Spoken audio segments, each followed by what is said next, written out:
जिस तरीके का बंगला केजरीवाल ने अपने लिए बनवाया वो अपने में विभत्स है बिल्कुल। आज की लोकतांत्रिक प्रक्रियाओं में महलों को बनाकर उसमें राजा के ठाट बाट की तरह रहना, इससे ज़्यादा गिरी हुई मेरे ख्याल से व्यक्तिगत आकांक्षाओं की राजनीति मैंने नहीं देखी है। देखिए, इसमें क्या है असली में ये तो नहीं पता चल रहा है, लेकिन देखो, एक तो जो जिस तरीके का बंगला केजरीवाल ने अपने लिए बनवाया वो अपने में विभत्स है बिल्कुल। मतलब आज की लोकतांत्रिक प्रक्रियाओं में महलों को बनाकर उसमें राजा के ठाट बाट की तरह रहना, इससे ज़्यादा गिरी हुई मेरे ख्याल से व्यक्तिगत आकांक्षाओं की राजनीति मैंने नहीं देखी है। लेकिन ये मुख्यमंत्री निवास भी है, और मुख्यमंत्री निवास में जब आप एक पद से इस्तीफा देते हैं तो एक तरीका होता है, आप सरकार को उस बंगले की या उस घर की चाबियां देते हैं, विधिवत रूप से देते हैं, उसको पीडब्ल्यूडी या जो भी विभाग है वो लेता है, और उसके बाद सरकार जिसको आवंटन करना चाहे वो आवंटन करती है।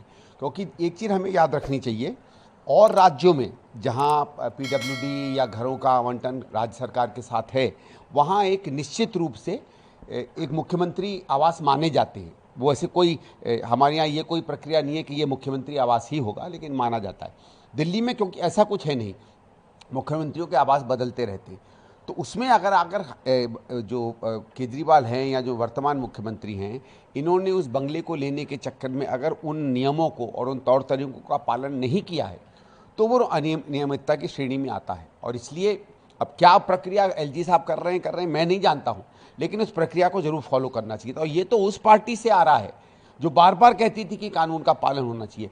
पर मैं एक और सवाल पूछता हूँ ना, केजरीवाल से या आतिशी से या औरों सबसे, भाई आप तो कहते थे कि सामान्य जीवन जीना चाहिए किसी भी नेता को, घर बंगले नहीं लेने चाहिए, बड़े बड़े मकान नहीं लेने चाहिए।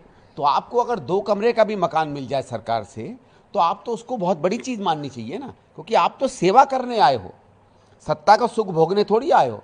बड़े बड़े मैदान, बड़े बड़े कमरे, आलीशान इमारतें, शीशे के दरवाजे, बैठने के ऐसे सोफे जो मतलब केवल रईस भी उसके बारे में केवल सपने ले सके, 40-40, 50-50 air conditioner, centrally air condition कमरे, आदमी घुसे तो बत्ती जल जाए। ये तो एक समझ लीजिए, जब हम जेम्स बॉन्ड की पिक्चरें देखा करते थे तो हमारी एक ड्रीम में होते थे कि ऐसे घर होंगे। ऐसा बंगला मुख्यमंत्री ने बना लिया, और उसके लालच में कभी बीजेपी के पीछे पड़ रहे हैं, कभी एलजी के पीछे पड़ रहे हैं। मैं कह रहा हूँ, आपने तो कहा था सामान्य घर लेंगे, अच्छा है कोई सामान्य घर ले लीजिए। आपके सरकार में कोई डिप्टी सेक्रेटरी, कोई अंडर सेक्रेटरी होगा, बहुत छोटे छोटे 2-2, 3-3 कमरे के बंगले हैं, वो जाके ले लीजिए।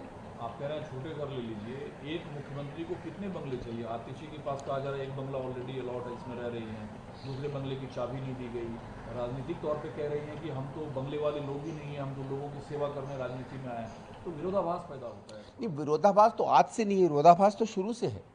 आप देखिए ना, जब शुरू में ये लोग आए थे तो एक बड़ा भारी नाटक किया और कहा कि हम फ्लैट लेंगे, वो भी 2-2 लिए, तो दिखाने को तो फ्लैट लिए, जगह तो वही आलीशान बड़ी ली। फिर उसके बाद जब दोबारा चुनकर आए तो बंगले में चले गए, उसके बाद बड़ी बड़ी गाड़ियाँ ले ली।